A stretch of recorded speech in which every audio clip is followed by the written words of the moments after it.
Bonjour Olivia. Bonjour. Alors pendant tout le mois d'août, vous nous proposez une série sur l'histoire du tourisme.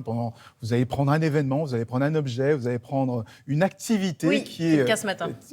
Symbolique, typique des vacances. Et ce matin, l'activité que vous avez choisie, c'est la randonnée. Oui, un jour de sentier, 8 jours de santé. Alors voilà, c'est le dicton, la devise de la Fédération française de randonnée. Et si la randonnée, c'était le sport préféré des Français, il semblerait que oui, écoutez. Et actuellement, on estime, avec une enquête qui a eu lieu fin 2021, à 27 millions de randonneurs, de Français qui déclarent avoir pratiqué la randonnée au moins une fois dans l'année. 27 millions, mais c'est pas un sport, c'est un loisir. Et les Français ils aiment autant marcher que ça? C'est énorme, il semblerait que ce soit le sport préféré Moi, des j'adore, Français. Si ça intéresse quelqu'un. Oui, elle me disait tout à l'heure qu'elle cherchait ses chaussures de randonnée justement pour aller en faire.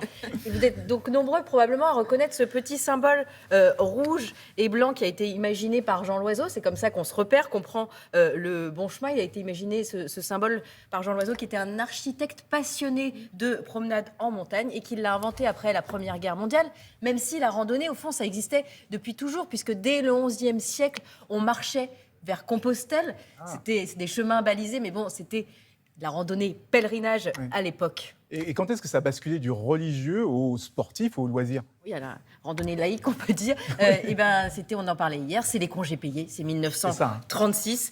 Ça fait de la randonnée une activité phare des vacances. En 1947, le projet L'Oiseau aboutit et c'est là que naît le premier GR, donc GR pour grande randonnée. Il s'agit du GR3. Aujourd'hui, c'est un GR qui fait 1243 km, mais à l'époque, il n'en faisait que 28. Il allait d'Orléans à Beaugency. Et finalement, c'est dans les années 70 que tout explose. À l'époque, on se met à vraiment randonner. Ça devient une activité de plaisir. Regardez, déjà en 75, on y va pas mal. Pour un ou plusieurs jours, ils oublient la ville, la voiture, les soucis, et ils marchent. Nous avons emboîté leurs pas. Il faut absolument maintenant marcher tous dans le même pas parce qu'il y a 2h30 de marche, c'est long et c'est difficile. Donc on marchait beaucoup quand même à l'époque. On marche beaucoup et aujourd'hui, quand on va randonner, on se dit on va se vider la tête, on va se faire du bien au corps. Mais la randonnée, ça n'a pas toujours eu cette notion de plaisir. Écoutez ce qu'en dit Patrick Mériane, il est spécialiste de la question. C'était un peu un sport un peu ingrat. Bon, c'était une sorte de... Il fallait faire le trajet et puis voilà, le boucler, quoi. Maintenant, on prend son temps. Il y a des enfants dans les sacs à dos. Oui. Non, mais c'est étonnant ce que c'est vrai, c'est aujourd'hui, on fait ça en famille, on s'arrête, on pique-nique, et puis c'est aussi le retour à la nature. Donc ça, c'est complètement dans l'air du temps, parce qu'on a un peu envie de se reconnecter à la nature et à l'essentiel, à la faune et la flore. Aujourd'hui, il n'y a pas une région de France, pas un département qui n'a pas ces GR. Alors évidemment, il y en a des plus connus et de plus faciles et de plus populaires que d'autres. Écoutez.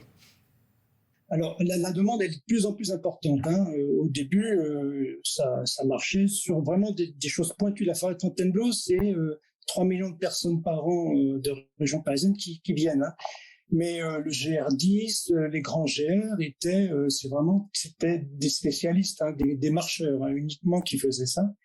Mais on a su les intéresser à la flore, à la faune, au paysage, etc.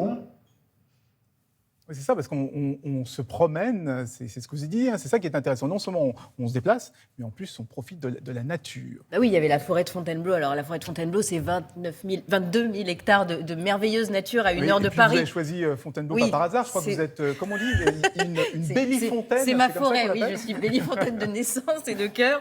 Mais il y a plein d'autres GR partout en France. Il parlait du GR10, c'est un des plus longs, 1100 km de Hendaye à Bagnols-sur-Mer. C'est vraiment la grande traversée des Pyrénées. Et puis on connaît, le plus connu peut-être, c'est le GR20 qui traverse la Corse, qui permet vraiment d'explorer le cœur de l'île. Difficile quand même. Qui est difficile.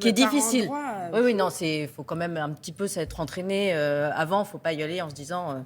ça va, c'est cool. On se souvient d'ailleurs du film Les Randonneurs. On l'a tous vu, non, ce film? Vous vous souvenez, avec Benoît Poulvord et Karine Viard, ils partaient faire le GR20 et ça se passait pas toujours très bien. Voilà. Mais bon, choisissez la région que vous voulez. Il y a 113 km de sentiers en France. Donc autant vous dire que où que vous soyez, Vous pouvez aller randonner, voilà, à votre rythme. Et il y en a qui sont très faciles. Il y en a qui sont faciles, il y en a qui sont plus compliqués. Il y en a pour excuse. tous les niveaux. Vous aurez des beaux paysages, quoi qu'il arrive. C'est gratuit. Et c'est gratuit en plus. Voilà, c'est vraiment le sport accessible à tous.